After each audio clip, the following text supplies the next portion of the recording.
मैं अली आप सभी का आज के हमारे इस वीडियो में स्वागत करता हूं। आज हम लोग सिंथेसिस ऑफ सेंटेंसेस को डिस्कस करेंगे। पिछली वीडियो में हमने इसके पहले पार्ट को डिस्कस किया। अगर आप लोगों ने हमारी वो वीडियो नहीं देखी है तो डिस्क्रिप्शन में लिंक होगी, उसकी मदद से ज़रूर देखें।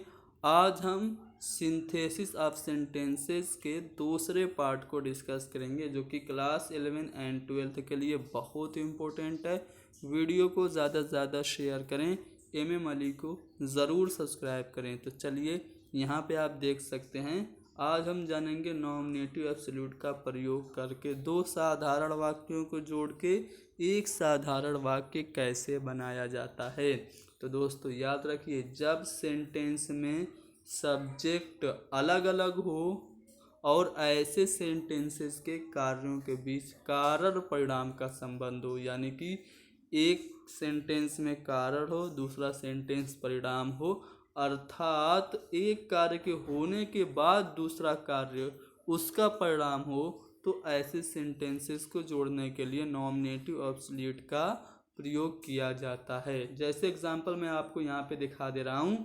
पहला रूल ये है कि यदि सेंटेंस एक्टिव वॉइस में है तो हैविंग प्लस वर्ब का थर्ड फॉर्म प्रयोग किया जाएगा। अगर दो वाक्यों में कारण परिणाम का संबंध है और पहला वाक्य उसमें एक्टिव वॉइस है तो हम हैविंग और वर्ब की थर्ड फॉर्म का प्रयोग करके दोनों वाक्यों को जोड़ देंगे। एग्जाम्पल आपके सामने है, the police arrived the thieves ran away. Police आई इसलिए चोर भाग गए।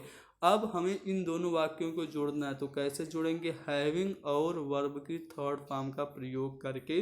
तो सेंटेंस क्या बनेगा जोड़ने के बाद? The police having arrived the thieves ran away.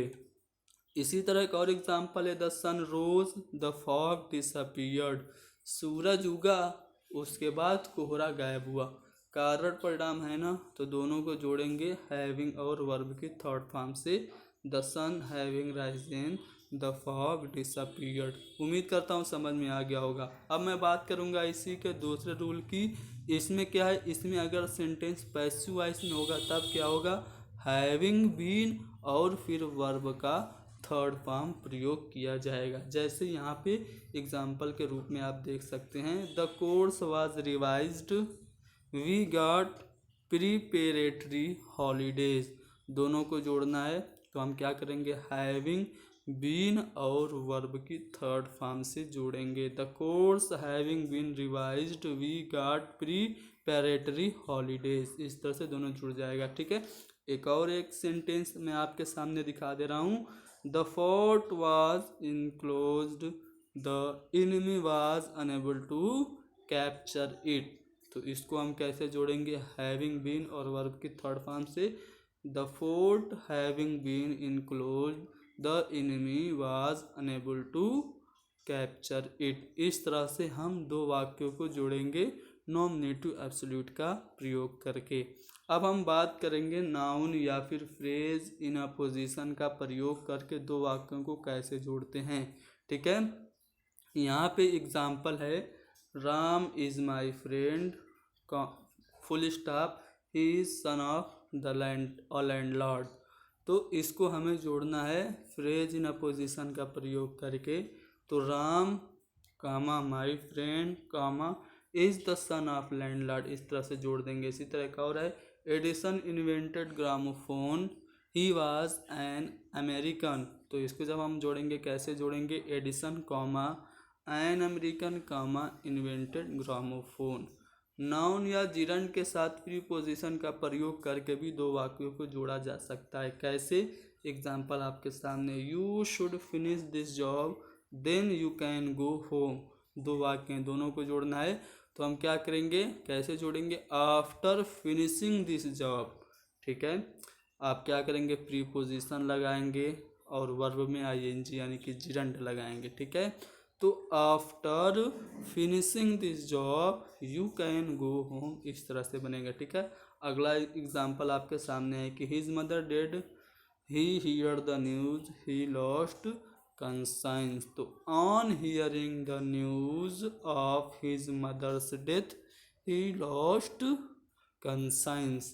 ठीक है, तो ऑन यहाँ पे इस्तेमाल हुआ, यहाँ पे आफ्टर यानी कि प्रीपोजिशन का इस्तेमाल जिरंड के साथ हम करके भी दो वाक्यों को जोड़ सकते हैं। और हमें अगर दो वाक्यों को जोड़ना है तो हम इन्फिनेटिव का प्रयोग करके भी जोड़ सकते हैं। Shall we meet you, shall we discuss the matter, दोनों को जोड़ना है तो हम क्या करेंगे, shall we meet you to discuss the matter. तो यहाँ पे इन्फिनेटिव का इस्तेमाल करके दोनों वाक्यों को जोड़ दिया गया। इसी तरह I have lots of work, I have to finish soon, इसको जब हमें जोड़ना है कैसे जोड़ेंगे, I have lots of work to finish soon. ठीक है, उम्मीद करता हूँ समझ में आ रहा होगा। चलिए एडजेक्टिव और या एडवर्ब का प्रयोग करके हम कैसे दो वाक्यों को जोड़ेंगे। एग्जाम्पल देखिए, he is intelligent, he can solve this sum.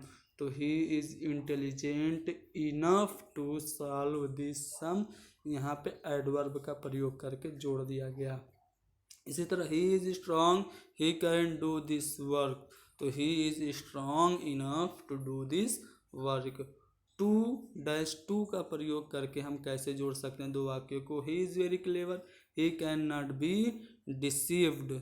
तो इसको जब हम जोड़ेंगे दोनों वाक्यों को तो कैसे जोड़ेंगे, he is too clever to be deceived होगा। ठीक है, the coffee is very hot, I can not drink it, दोनों को वाक्यों को जोड़ना है तो the coffee is too hot for me to drink, इस तरह से होगा। ठीक है, एडवर्ब या फिर एडवर्बियल फ्रेज का प्रयोग करके भी दो वाक्यों को जोड़ा जा सकता है। जैसे ही रैन फास्ट, ही वाज इन हरी, दोनों को जोड़ेंगे कैसे होगा, हरीडली ही रैन फास्ट हो जाएगा।